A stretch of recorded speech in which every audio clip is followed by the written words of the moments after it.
Thickosaurus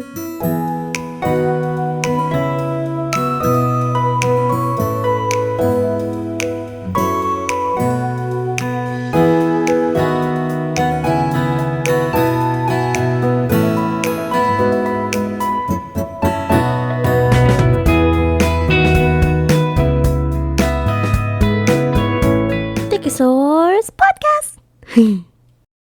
Hello, everyone. Welcome back to the Thickosaurus Podcast. I am your host today, Melissa, and we have the lovelies, Molly, Michelle, Anna. And this is episode 115. 115. 115, ladies and gentlemen. And this topic may be a heavy topic. So if the Trigger warning. yeah, I guess trigger warning, I guess. It's a heavy topic. It's about grooming in the Hmong community. And so if it triggers you, or if it's something that you're not interested in, or it's just a hard topic for you to listen to, feel free to listen to all the other episodes. But in this episode, we're going to talk about grooming in the Hmong community. Okay. So, yeah, let's talk about it. Let's dive deep into it, ladies and gentlemen, because, again, I listen to the Hmong Women's Podcast with, I remember their names, with Emily, Ariel, and Dochi. There we go. I remember their names. Yes. Yes. So, ladies, if you guys are listening, hi, hello. But yeah, I listen to you guys a lot, and I'm on the episode of where you guys were talking about grooming, and I'm like, oh, we do not talk about this enough. Yeah. Because it's so normalized in the Hmong community that it's not a big deal, and when in reality it really is. It's a big deal. Yeah, it really is a big deal. Because it kind of gets to the point of, like, is that considered, well, not really human trafficking. It's not really human trafficking, but I feel like it's borderline something. Child Child endangerment for Yeah, sure. I don't know But what yeah. the word is, but to me it feels borderline to me. Yeah. A little bit. Mhm. Yeah, and so let's talk about it. Let's dive into it. So for those who don't know what grooming is basically when an elder person kind of kind of manipulates and treat somebody younger in a way to where they install ideals and they install ideas in their head growing up to make it seem okay later on, if that makes sense. Yes. They kind of put their hand into that person's becoming, if that makes sense, to fulfill the older person's needs that they're looking for. If that makes sense. But let's Google it. Let's see. I was like, I'm surprised you didn't do like Urban Dictionary or how or Google how they define Yes. grooming. I mean, manipulating is a big word. for Yes. it. yeah. So. Let's see here. Okay, so according to AI, it says in sexual content, grooming is a manipulative process used by predators to build a relationship with a vulnerable person, most often a child, to exploit them for sexual abuse. The process is deliberate and methodical, designed to gradually lower a victim's inhibitions and isolate them from others. There we go. That's the word. But it's not always for the sexual thing. That's It's more for control. Yeah, it's for control. control, yeah. You know, and again, it's very prominent in the Hmong community, especially when the girls are like 16 and the guy is 40. You know? Yeah. And so, yeah. Yeah, no, you're right. Yeah. There's a reason why they look for younger girls. See how we say girls and not women? Yeah, they target younger girls because they're still fresh, they're easily molded and easily persuaded by like promises and gifts and stuff like that to where they can easily gain control of their minds, and therefore they won't have someone who would fight back.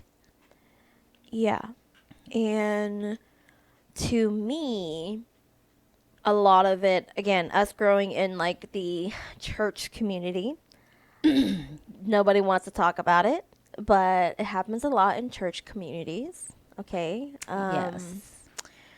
Where, So I was just looking because in the in the Korean Christian community they call them the church opas that are the groomers. yes. Was there not a word for that for the Hmong Christian? The Hmong? Oh, I don't know about that. I don't know. I don't think so because they never They were always considered that. even in like the white community, they're always the youth pastors. Yes. Yeah. Or yeah, they just Maybe- come off creepy. So we're always just like, he's creepy. Just don't talk to him. He's creepy. Yeah. Yeah. Yeah, So- I don't think we have a word for them. But yeah. But yeah, so it comes off in the church community a lot. Me, again, being 32, seeing I wouldn't say friends, my cohorts in these church environments, cohort meaning, people who are like the same class, same age as me, Oh, but okay. we're not really like friends, but we know of each other. And Yeah. we kind of came in at church around the same time, church camp. And then growing up, so they're my church cohorts, I guess you can call them. Yeah. And I see a lot of the guys nowadays where I'm just kind of like, y'all are creepy. Like, quit hitting on these like 17, 18-year-old women or, girls at these camps. You're freaking 32, 33, 30. You should not be trying to hit on these 16, 17-year-old girls at these camps, you guys. I agree. Just because they're near adulthood does not make it any better. Yeah. Does not give you permission. If the word teen is still after their age, that's a no. I mean, even 20 would be pushing it still. But I mean, Yeah. that's just me. I'm just old, so Yeah, because like it gets to the point to where, again, when you are 32, okay, unless you have like a very innocent like God calling or whatever, and you really do want to serve the church and whatever, cool. But to me, it's a little weird that somebody who is 32 is going to these church camps that are designed for teenagers. When one, they're not married, two, they don't really serve the church like that. You know what I'm saying? Does that make sense? yes. It's very easy for predators to blend in. Yeah. And sorry, there's a bug flying around. There's a fly. Yeah. Is it a fly? Okay. But anyway, yes, it's very easy for them to use that cover to go in and pick a victim. Yeah. Oh, let me pray for you. Yeah, I'm just here to pray for you. Or, oh, I'm here walking them to their dorm at 10 p.m. at night in the middle of nowhere, where for there's their nobody safety. there. Yeah, no. Nah, man, it doesn't work like that. Sorry. Anyways, but yeah, no, we know a lot of people, a lot of friends, a lot of family who do that, and it kind of ties into this whole like male epidemic, the loneliness epidemic, or Whatever that's whatever it's called nowadays. And like a lot of men or guys, if you want to call them men, guys, they have the excuse of like, oh, these women are too independent, they're too manly, they're too I can't. What's the word? I can't deal with a mouthy woman, Yeah. one who speaks her mind, has opinions, you know. Kind of thing. Yeah, and then it leads to grooming. It leads to looking at younger girls who are very naive to the world, who doesn't know a lot, and they end up like trusting the man or being vulnerable with them, and then that's how grooming works. You know, they don't know any better, kind of thing. Yeah, I mean, they use like the sweet words, kind of like, you're so mature for your age. I love how mature you are. You're so much more You're than. not like the other girls. Yes, Yes. you're not like the other girls. All these are red flags, by the way. Yes. And Yeah. this goes for the opposite gender too. Yeah. There yeah, are definitely. some Women nasty groomers. women who do that to the young boys. Yeah. Anytime someone mentions how mature you are for your age, it's automatic red flag. Because it's like when they mention your age, it's kind of like, oh, you're perfect because you're young and naive type thing. So, again, like Anna said earlier, it's to gain control of someone who is young, who doesn't know any better, and therefore doesn't have a reason to fight back, you know? It's very predatory, predator prey type thing, and it's wrong. And in the Hmong community, it needs to be addressed. But of course, the Hmong community is too afraid and rather save face than say anything. It's not even too afraid. It's just, it's normal. That's true. Yeah. Child brides are Yeah, normal it's normal. when it should not be. Yeah. And so, Dochi and them in the podcast, they're talking about how I remember this only once because of my aunt and them had told me this, but apparently there's a thing, I don't know if it's still a thing now, but with YouTube being as big as it is, you know, there was these videos that had come up on YouTube, and it's a guy who goes to Taipei or Laos or Thailand, and he'll take videos of these young girls, and he'll be like, "Oh, you're so pretty. How old are you? What's your name?" and stuff, and he'll like interview them, kind of thing. And the girls are kind of young, so they don't really know what he's doing. Yeah. But us here in America, he's basically showing them, or showing the men over here, Advertising them. yes, Yes, what you can get. advertising what you can get over there, Mm-hmm. kind of thing. And then at the end of the video, he'll say like, "Oh, this is so and so. She's in this part of the region. She's this years old." Sometimes if, sometimes he's able to get like the phone numbers from the girls, kind of thing, so that way you can like call and talk to Wow. them, Wow. kind of thing. I didn't know. I didn't know about Yeah, that. I didn't know that about that either until we were over at our aunt's house in Texas. And I think it was like playing on the TV kind of thing. Like I think it was like one of those videos that like automatically either played or I don't know, something, but Yeah. it was on the TV, and then our aunt was all like, "What is this? What are we watching?" And I was like, "I have no idea." It was just playing. And then she was all like, she's like, "Do you even know what he's talking about?" And I was like, "I wasn't paying attention to the video. Yeah. I was doing something else." And she was all like, "He's advertising them." And I'm like, "To get like married?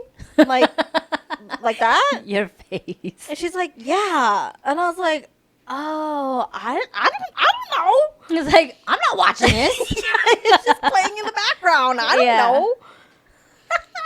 Kind of thing. And so that's the only way that I knew about it, was because of that and stuff. And so I'm just like, that's really sad that it's like that over there and over here. You know, and especially, again, people are our age, 30s and higher. If they can't get a girl here, they're going to go to Thailand, and they're going to go get One over there. one over there, a submissive one over there. What's funny is about the guys who do that, it's kind of like the ones over there, yes, they're young, but they're also young enough to learn how life works here in the U.S. So you actually think they'll stay with you when you bring them over? You know, I mean, we've known plenty of people who have done that, and that person that they brought back, they left them. Some of them took the money and then they left. So it's kind of like, what makes you think it'll be easier or that you would win going shopping overseas like that? You know, just because they're Manao or Hmong Taipei does not necessarily mean that they're stupid. They were probably using you too to bring them over to the U.S. And I find that so hilarious. Yeah. That's like that recent one that our parents went to. That the guy married the girl from Taipei, Yeah. which was funny because she told us that he can barely speak any Hmong. He can't barely speak Hmong, but she's from Taipei. It's the funny part. Oh, yeah. I don't know how old she is, but if she is young, She looks young from the video or Uh, from the photo. well, yeah. Yeah. But it's kind of like, yeah, that's a case of possible grooming right there too. Yeah. And I saw the photo of them at the wedding, and I'm like, I don't think she's gonna last. But that's my opinion, though. Now, for grooming though, I do remember lots of that happening when I was younger and I was still going to church, but it wasn't within the church. It was more like when like the youth would save up money and like go visit other Hmong churches to kind of build like community or whatever between the churches. And I do remember when we would go, and like the older youth people that were still there, the older generation, and we would like, and like me and my, I guess you could say, cohorts were like a younger youth, kind of like freshly 13, 14 type of thing, and we would watch the 16, 17, 18 year olds when we go to these things, and you would see them see the partner church, the males would be talking to the younger females as well, kind of like flirting with them and stuff like that, when you can clearly see that they're like much older, definitely already in their 20s, late 20s and stuff like that, and they're like 16 type of thing. So I always thought that was weird. You know, they'd be talking and, you know, kind of like flirting and like, oh, cause you go to this and stuff like that. And I'm just kind of like, ew, you know. But of course, these girls, they're eating it up, you know, because it's like, oh my gosh, this older guy is like so into me. He says I'm so mature and so pretty and stuff like that. And so, yeah, they prey on younger girls like that who have low self-esteem and probably don't get talked to or complimented a lot. So it's like, it's very disturbing to see that.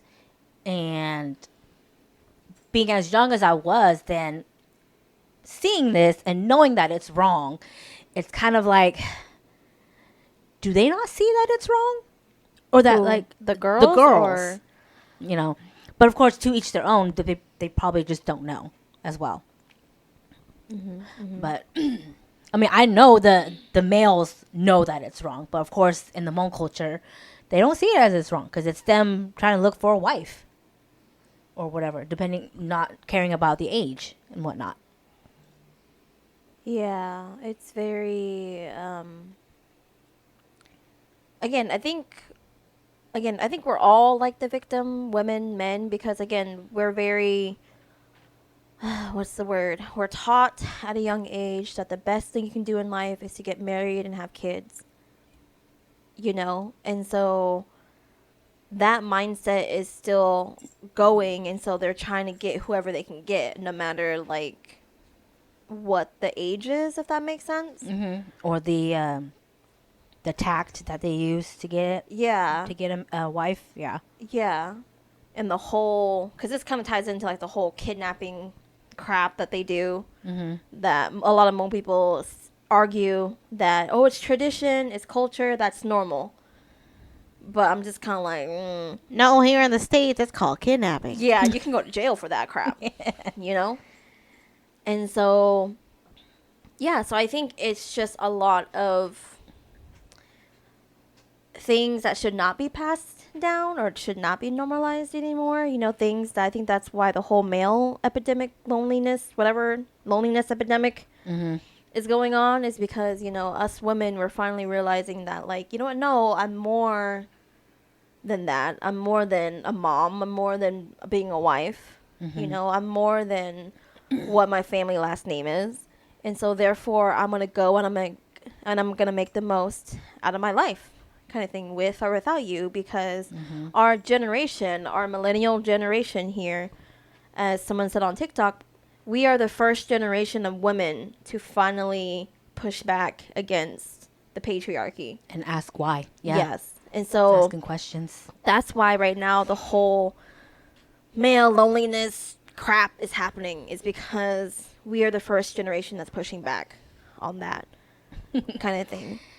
It's like, yes, men are just mad that we're not as easy as we once were. Yeah, we're So not now as that, needy. Yeah, so now that they actually have to try and work at it and work on themselves, they absolutely hate it. And that Yeah. and it's kind of like, yeah, that should be opening doors and, like, your eyes, for you to realize, like, yeah, I should work on myself. If I'm wanting that type of partner, then I should be all that and more for my partner as well, type of thing. But of course, men don't think that way, so therefore they're lonely, like you said. Yeah. And it's sad because it's kind of like, instead of thinking inwardly for men, they kind of just do the blame game kind of thing, if that makes sense. I think it just goes back to what I said in a previous episode, that men, not just in the Hmong society, but overall, they don't get challenged because Yeah. they're always told that everything they're doing is right. And so when someone challenges them, often it's unfortunately a female, Yep. and tells them, like, hey, you shouldn't be doing it this way. What you're doing is wrong. Or at least like, hey, that's not right. Yeah. Yeah. And I think that they don't hear that enough to challenge their thoughts and their beliefs. And that's why when they have somebody that pushes back, they're kind of just like, no, you're lying. Like, because they're not going to believe them. Yeah. Yeah. That's why it's also up to you Hmong brothers out there to also check your peers, check your friends. Yeah, because, like, what a lot of people say is that men, they listen to other men. Men, they try to impress other men. And so that kind of opens up a whole new topic of, like, the whole idea of marriage. Men don't want to get married unless, like, there is a thing that people are saying that, like, the only reason why men don't marry the love of their lives like us women do. They marry because it's convenient. They marry because during the time period that they're getting married, it's just the girl who's just there with them. And if you're there at the right time, then yeah, I'll marry you. Versus us girls, where we're like, no, I want to marry the love of my life. And if it's not you, then I'm going to leave and go find who that person is. Kind of thing. And so women were saying they do that a lot of the times that they've noticed is because their friends are starting to get married. The ripple effect kind of thing. Their guy friends are getting married. Their homeboys getting married. So therefore, that's my next step now. Yeah. They just want to impress other men. Yeah. Is what it Or is. make it feel like they're on the same track Yes. as them. Yeah. You keep bringing up the male loneliness epidemic thing that that everybody's talking about.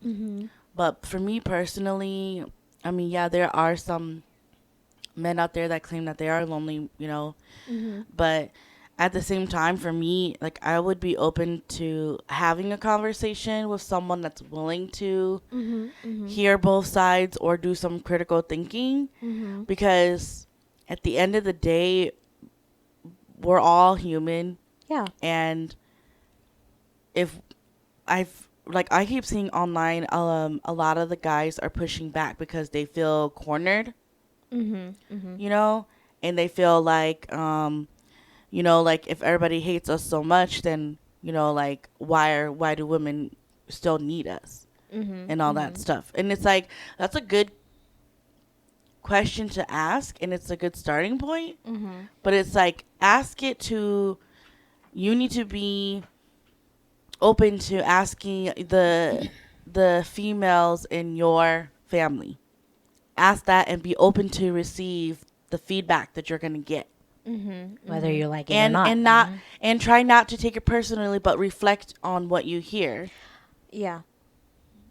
So I'm just kind of like, it does suck that we have that grooming and everything, and at one point maybe the Hmong community did believe that it was the right thing to do, because if we go back to like why it was used, it was because they needed more family to work the land to survive. Yeah.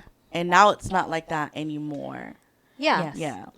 And just like the whole kidnapping thing, you know, I always thought that it was scary hearing about it. And I do see the shift in a lot of like who we consider our parents or elders or whatever.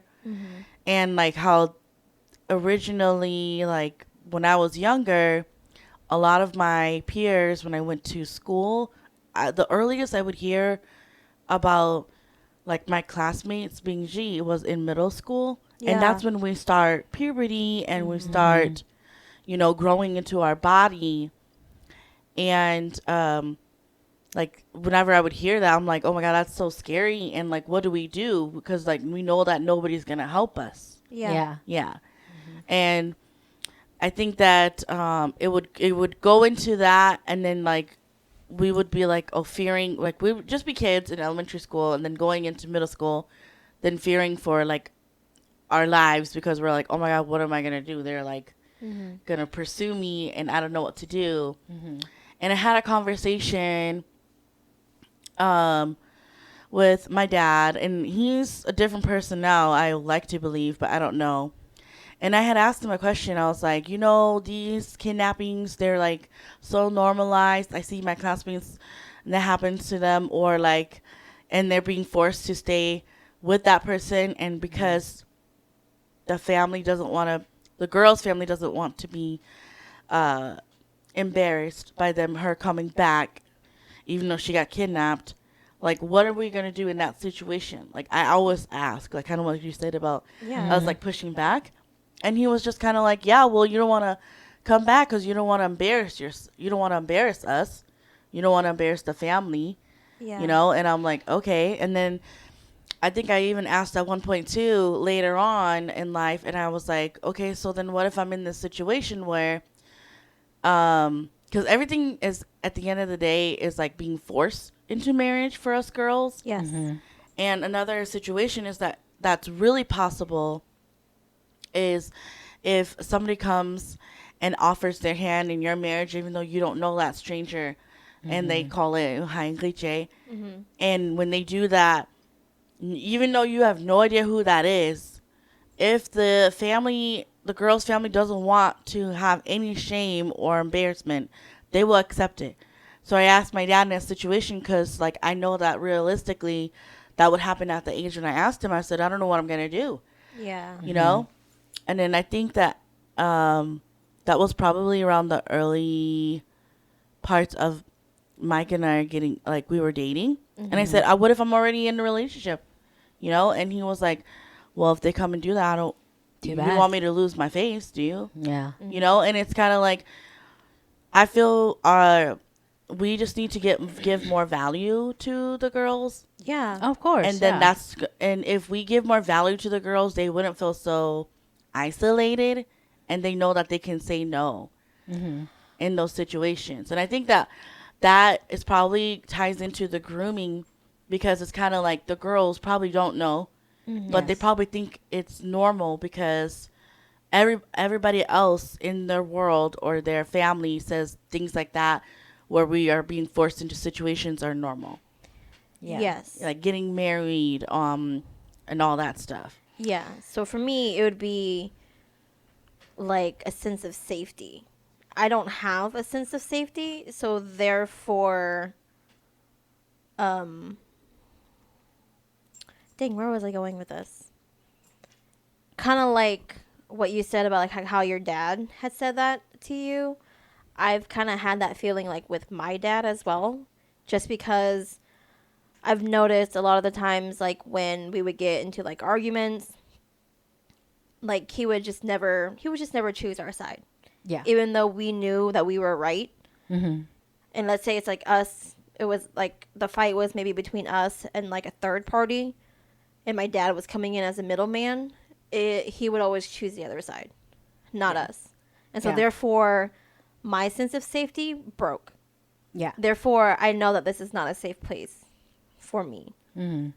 kind of thing. And so that's where I'm trying to get at with you, how you said that it wasn't, if women just felt, what did you say? What was the word you said? Valued. Valued. If we Yeah. just give Yeah. them some sort of value, Yes. because they are important too, Yes. then they would feel confident in standing up to those things and telling those gross, creepy guys off. Yes. But it's also important too to have another male person in your life backing you up too, like Yes. at that Yes. moment. So yeah, you can give the girls value so they can stand up and be confident to those weirdos or to their parents or whoever's forcing them to a situation. But at the end of the day, they're gonna need somebody that's unfortunately a guy that's gonna back them up, because nobody's going to listen to that girl. Yeah. Unless it's a male figure. Yeah. So yeah, in that situation, it just really sucked because like I stopped asking those what if scenarios because I was like, oh, okay, so it's not my life is not important enough for you to worry about. It's your Face. your reputation, Mm-hmm. you know, and he can believe all he believes. He's entitled to that. But it just shows that, you know, there is a significance in a girl's or in a boy's life versus a girl's life. Yes. Yeah. Mm-hmm. So it's just kind of like, yeah. Yeah. Which So, is so kinda what sad. you're saying is that your sense of safety. Like, in order for girls to feel valued, the girl needs to feel safe. That's like kind of like the hierarchy pyramid or whatever. Hierarchy of needs. Yes. Yes. You know, and I think us women need to feel safe first in order for us to even feel that you value us. Does that make sense?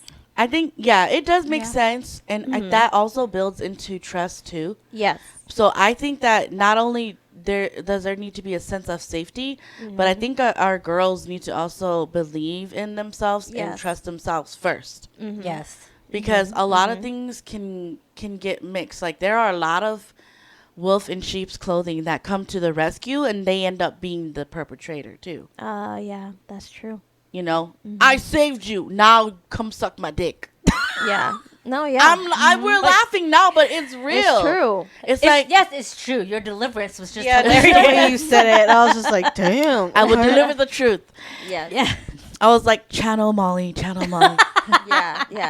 It's like, yeah, like I say, unfortunately, I say that because I see it happen so many times. And, you know, I've been that bystander, but it is also equally as hard as a bystander to decide, like, what do I do? Yeah. You know, in these situations when someone's being mistreated, what do I do? How do I help support that person? Yeah. You know? So it's a lot of, it's just really hard because you have to do that. And I have, you know, nieces that are really young and very impressionable, Yeah. you know, and it does really start at home. Yeah. Yes, I agree. Because, like Liz says, it was never. We were never first choice, like Liz said. So it was. What I find. Let me rewind this a little bit. Like with the whole grooming thing. I think we were fortunate enough to not come across that. I was growing gonna up. say you guys are very lucky because 'Cause so many especially- nasty people in the church. Yeah, especially growing up in a church and being pastors' kids and stuff like that. We were very fortunate not to come across that. But I also think it's because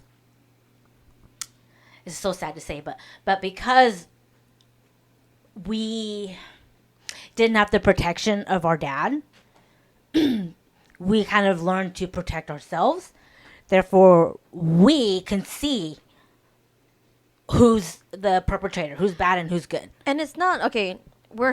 Again, it's not just our dad. Like Yes. our mom is also very, just very Hmong, where she's just really quiet. She doesn't say. Yeah, your mom is the definition of what everybody wants their future daughter or daughter-in-law to be. Like someone that works Yes. really hard, very timid, and keeps to herself and don't speak out. Like Yes. that's Yes. she's a role model. Yes, and so that's what I'm saying. It's not just our dad. Our mom also plays a part in it too. Yes. Where she also was just really quiet, and, Very passive and Yes. like never said anything. And so, yeah, that's how. It enables the situation. Yes. Yes. Yeah. Yeah.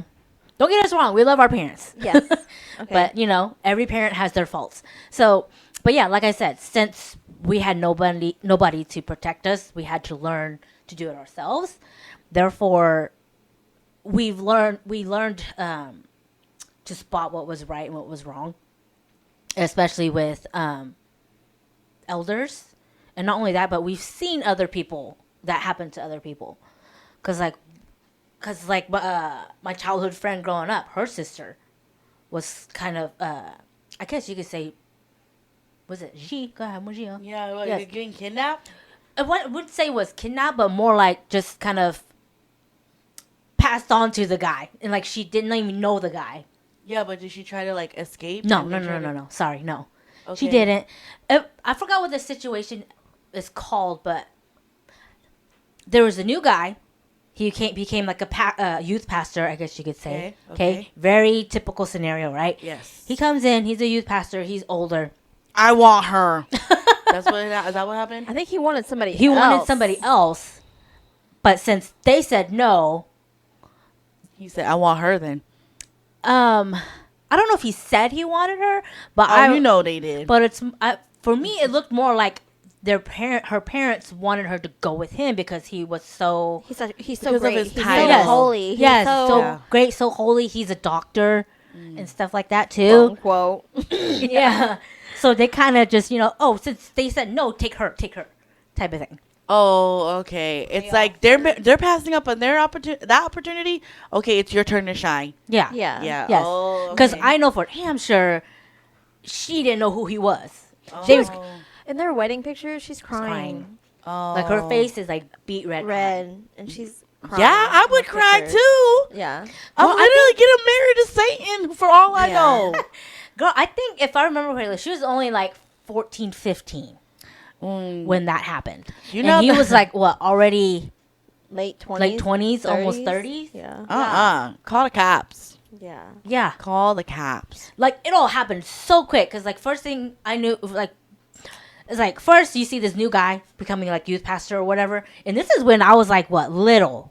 I was, like, maybe, what, 9, 8, 9, 10 years old, maybe, or so. But, yeah, because little kids, they be watching all the time. So I'm seeing, like, this new dude. He's, like, new youth pastor, new song leader or whatever you want to call him. Just a new person of power Yeah. came to the picture. Yeah, I see him, and then like not even a couple weeks later, it felt like we were at this wedding, and I realized that my best friend's the flower girl, and then it's her sister in the wedding dress walking down the aisle, and I'm just kind of like, what is going on? Yeah, that's not G. G is like the literal kidnapping. Yeah, Wow, that is crazy.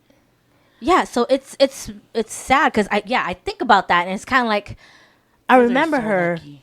Yeah, I remember her looking so helpless and like was so angry and like so sad at the same time. And everybody's just like, it's normal, guys. Yeah. We're just marrying the child bride off. Yeah, it's okay. She's crying of happiness. And it's like, no, she ain't. Yeah. So it was like us seeing that. We're just like, we don't want that. You know, so therefore, since we were lucky enough not to ever come across that, we seen enough to where, oh, we don't want that. We don't want that. That's wrong. We knew that's wrong. Because, like, because what I thought in my head was, like, he's as old as my dad. What the hell is he marrying a kid for? Yeah. You know? So it's just kind of like, Disturbing. yes, very disturbing. You know? So, I mean, we were lucky enough to be, like, observant enough to learn. You and guys be already, smart. unfortunately, had that much discernment when you were younger. Yeah. Yeah. You guys were able to kind of reevaluate and be like, 2 plus 2 is not 4. You're trying to make me believe that's 2 plus 2 is 4. That ain't it. That is not a number at all, first of all, you know. Wow. Yeah, so I think that was my first encounter with something like that of the Hmong culture. So it was like, yeah, it was not a good first impression because, yeah, I did, because you know you're a kid and you don't expect to see the bride crying. You see the flower girl crying, especially when the flower girl is like your best friend. So you're just kind of like confused and like what's happening, and then you learn later on that she was kind of just given away without her permission, without a say so. And then that's your first experience, like many other people or many other girls, that it's like, this is normal and don't expect anything different. And that's why it's kind of scary.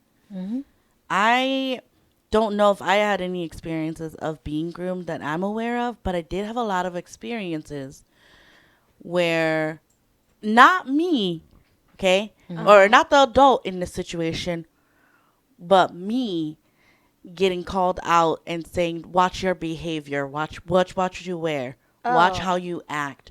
But there's a grown ass adult playing around with me, like like we're playing wrestling and stuff. Okay, so not me, not the adult being called out, but me being Yes. called out in question. And Yes. I 10 or 11, 13 around there. Like it's your fault. Yeah. It's like, you should know better. Why are you wearing that? Or don't do that. It's not appropriate. And I'm like feeling guilty at that time. And then, you know, in hindsight, it's like, why didn't nobody say anything to the adult in the situation? Yeah. Being like, hey, buddy, you good? Yeah, why are you 'Cause playing with her? There's plenty of instances where I did remember, like, I'm a kid. That's a kid Yeah. at that Yeah. age. And I remember more than one time that I did that with an older male person of the family. Like, they're not, I think they were just probably friends. I don't remember who it was. Yeah. Yeah. Either way, it was inappropriate. Yeah. So, and then I do know of some people, so I'm not going to say who, and I did see them be like, or I did hear of the experience only after, like, it actually happened, of people that I know that have experienced it firsthand of being groomed and didn't know what to do. But instead of the family members believing them, they got pushed off. Like, kind of just shrugged off, like, what happened? Did you do something to Yeah. to So make, what did you do? to make him do that? Yeah. You know, and it's shit like that is like why it's like why try anymore at this point. Yeah. So, but yeah, that happens a lot. And so I don't know about you guys, but with my really interesting past, like, there's certain situations I get very, very triggered. Like, Yeah. seeing, like, if I see an older guy and where their hand placement is, it triggers me a lot. Yeah. Oh. Yeah. Whether or not if it's innocent or not, it's Yeah, still very still. triggering. Yeah. Yeah. So. So we have to, like, be the ones that say something. Yeah. Oh hell yeah. Yeah. Yes. Unfortunately. Yeah. And they won't take us seriously, but still, you know. At least we try. Yeah. We'll be yelling, Yeah. saying something. Yeah. It's. I also got another thing too. It's like it's funny because like I was talking about my best friend's sister. Now I'm going to talk about her and her experience, her instance. I wouldn't. I guess. No, I would say it was grooming. It was definitely grooming. I want to say, like, grooming has nothing to do with age. I feel like you can be the same age, you can be a year older. It's just grooming itself. It's just, that's what Google said. It's just a Manipulation. yeah, Yeah. tactic that they use. Yeah. See, for her sister though, that was Yeah. different. There was no talking, no nothing. It was just boop straight down the aisle. But for her, it was grooming, because I remember, because like she moved away, her and her family moved away, so she was pretty much isolated where they were living, and she had no friends, nobody. She and I didn't really talk anymore because she moved away, so it's like that. But then like I guess I don't remember if it was like her cousin or I don't know, someone on her family side or whatever. But he was much older than her, probably like maybe like 6, 7, 8 years or whatever. And this is like she was in high school or so, around there. Yeah. Yeah.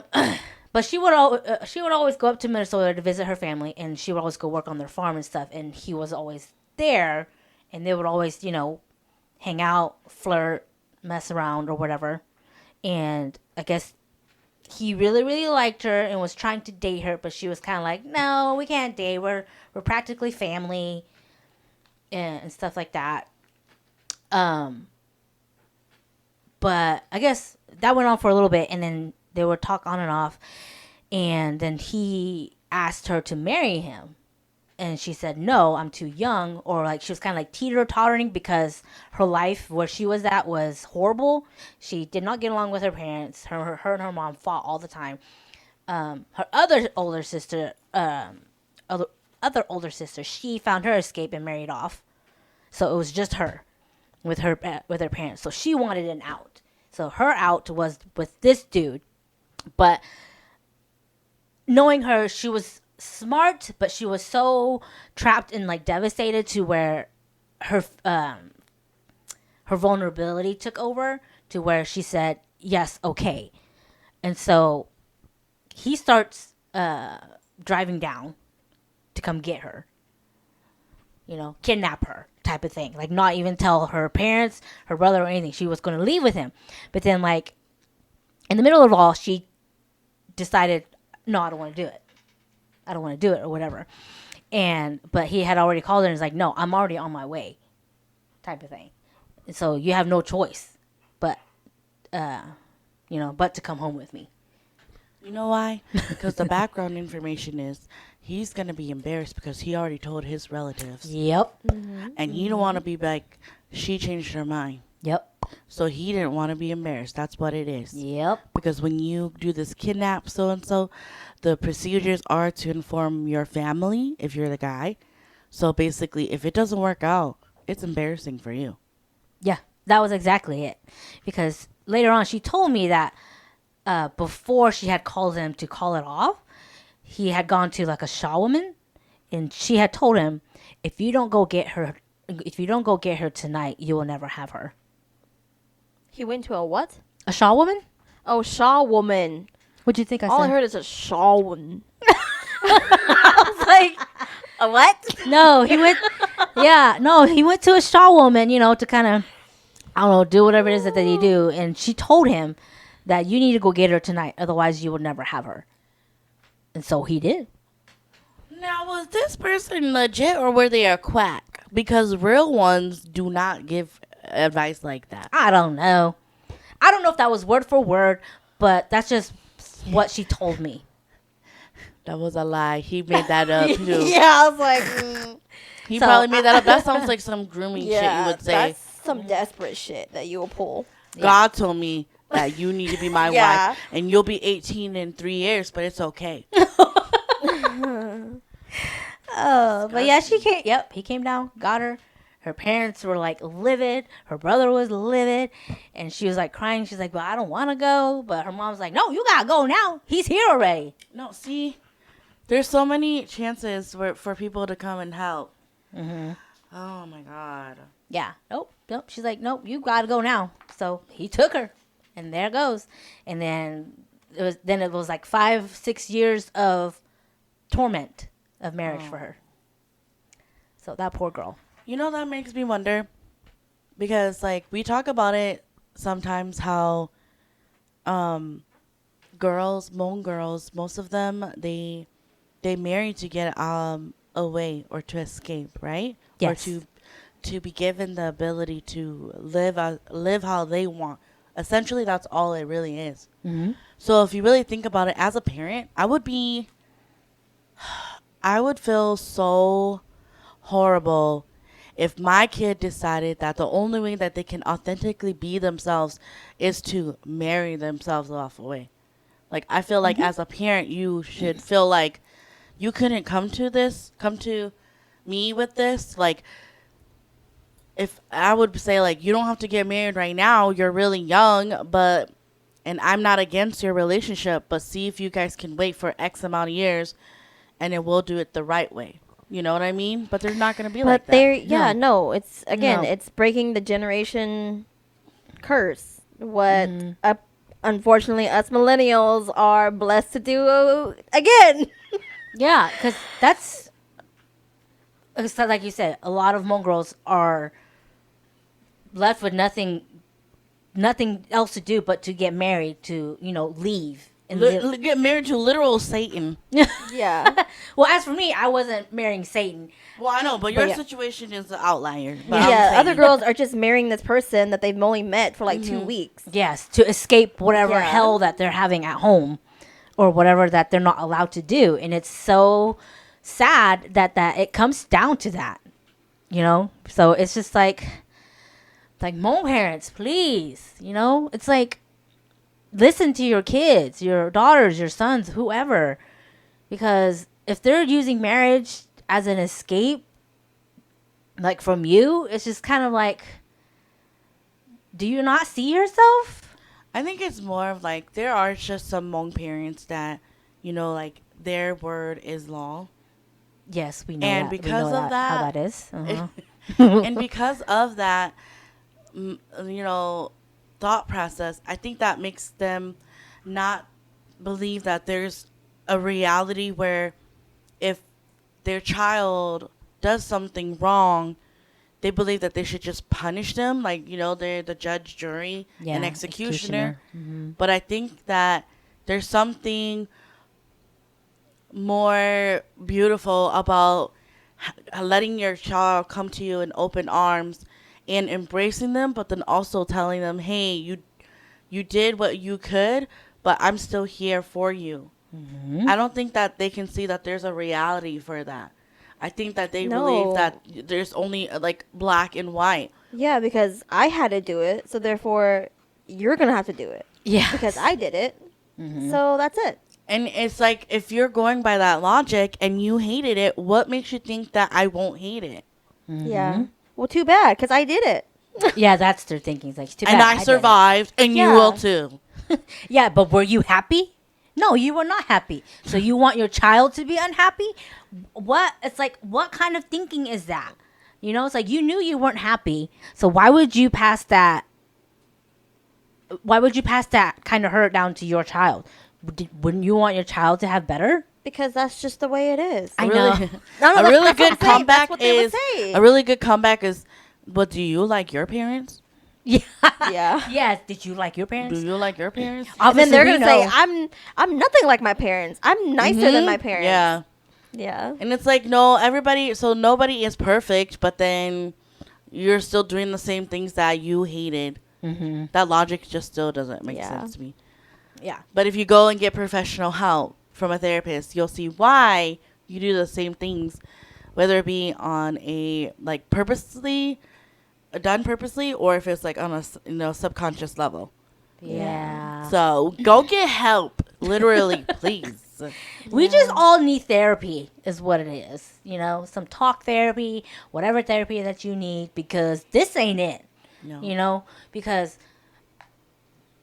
like our Hmong sisters obviously don't feel safe, and so when the first person comes that makes her feel safe ends up being a predator, she gets groomed, and then shit starts happening. Yeah. It's like, you need to, like you said, we need to empower our daughters, our sisters, because it's kind of like you're leaving them vulnerable with nothing to defend themselves. I think it's also important to say too that right now, unfortunately, like guys are getting a lot of hate, and it's because the bad apples are rotting the good apples, and the good apples don't do anything. And so, since they're sitting next to the rotten apples, they're also Rotting. moldy too. It's like there are other baskets you can roll And to. and I think that it really, like, I thought about it a lot with like all the men that say like we're all men haters, and I'm like, I don't like it either, because I do have nephews that eventually will become a man. Mm-hmm.